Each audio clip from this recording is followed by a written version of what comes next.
Guys চলে আসলাম সিজনের নতুন আরো একটা র‍্যাঙ্ক পুশের ভিডিও নিয়ে।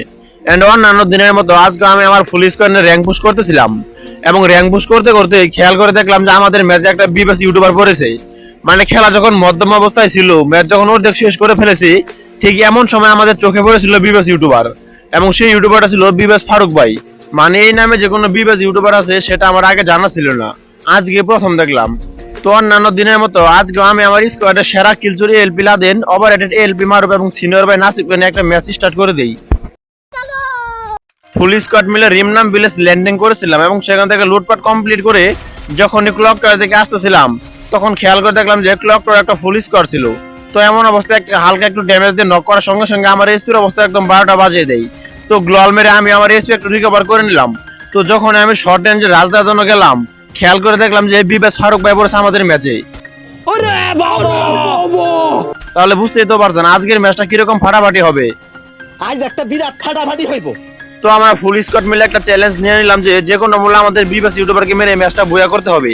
সেজন্য আমরা সম্পূর্ণ ম্যাচটা খুব সাবধানে খেলতেছিলাম। তাছাড়া এমনি তো আমাদের ম্যাচটা সাবধানে খেলতে হবে। তো ক্লক টাওয়ার স্কোয়াডে অলরেডি দুইজনকে শেষ করে দিয়েছি। ঠিক এমন সময় খেয়াল করে দেখলাম যে সিনিয়র ভাই Nasim already squad wipe out করে দিয়েছে, অর্থাৎ ক্লক টাওয়ার সম্পূর্ণ ফাঁকা। তো সেখান থেকে চলে আসলাম মার্সেল লেকের নিচে এবং এখানে আসার সঙ্গে সঙ্গে আমার টিমমেট গুলো আমার শর্টে নাকি এনিমি দেখাচ্ছে। তো আমি কোনো রকমের রিস্ক না নিয়ে যখন উকুম হয়ে ঘরের উপরে চলে গেলাম, গিয়ে দেখলাম যে একটা চাচা ভাই সেখানে মেড কিট করতেছিল। তো আর শুভ কাজে দেরি না করে সরাসরি এমপি ফোর্টি তাকে নক করে দিই। এমন সময় দেখি যে তার ফুল স্কোয়াড মার্স ইলেকট্রিক ছিল, তাই কোনো রকমের রিস্ক না নিয়ে সেখানে একটা গ্লোয়াল মারলাম এবং লং থেকে মারার চেষ্টা করলাম, কিন্তু কোনো কাজ হয়নি। সেজন্য সরাসরি শর্টে চলে গেলাম এবং এখানে একটা এনিমি বের হলো। যদিও মারার চেষ্টা করি বাট আমাকে নক করে দেই। যাই হোক, এনিমিটা যথেষ্ট ভালো প্লেয়ার ছিল, সে একটা হেডশট বসের মতো আমাকে নক করে দিয়েছে। তো আমার কাছে সুই থাকা সত্ত্বেও সেটা ইউজ করিনি, কারণ আমার টিমমেট এখানে ছিল। তো সেখানে ফাইট করার পর সরাসরি ফুল স্কোয়াড নিয়ে চলে আসলাম পিকে, কেননা শেরজন এখানে পড়েছে। এবং এখানে আসার পর পরই খেয়াল করে দেখলাম যে সামনে একটা এনিমি। ভেবেছিলাম এটা ইউর ফারুক ভাই, কিন্তু হালকা একটু ড্যামেজ দেওয়ার পর সেটা নক হয়নি। আচ্ছা ব্যাপার না, এই দুতলা করে প্রচুর পরিমাণে এনিমি ছিল এবং এমন সময় খেয়াল করে দেখলাম যে ফারুক ভাই অলরেডি শেষ হয়ে গেছে।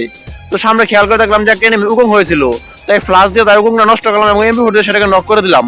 অলরেডি গ্যাস 3টা কিল আমার হয়ে গেছে এবং আশা করতেছি আজকের ম্যাচে 8 থেকে 10টা কিল করতে পারবো। আরে বারা নোটিফিকেশন আসার টাইম পায় না। ঠিক এমন সময় খেয়াল করে দেখি যে আরেকটা এনিমি ল্যান্ডিং করতেছিল। তো যেহেতু ল্যান্ডিং করতেছিল তাই একটু সাবধান থাকা উচিত।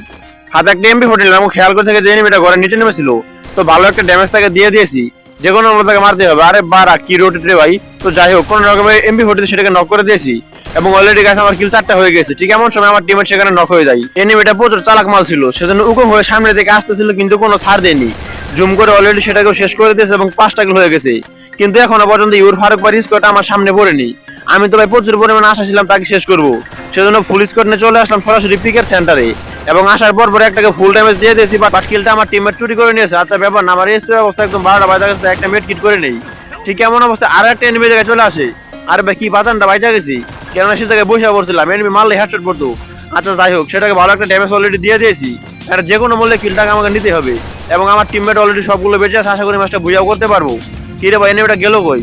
আচ্ছা প্রচুর খোঁজাখুঁজির পর খেয়াল করে দেখে যে এনিমিটা প্যাক করে মেড কিট করতেছিল। সেই জন্য আর শুভ কাজে দেরি না করে সরাসরি তার গ্লোয়ালটা ফাটিয়ে দিলাম এবং গ্লোয়াল ফাটার সঙ্গে সঙ্গে এমপি ফুটে সেখানে নক করে এবং সেখানে কনফার্ম করে দেই। যারা যারা ইতিমধ্যে খেয়াল করে দেখছো তারা অবশ্যই এটা দেখবে যে সিজন পাল্টার সঙ্গে সঙ্গে হঠাৎ করে আবার আগের মতো গাড়ি অত্যাচার শুরু হয়ে গেছে।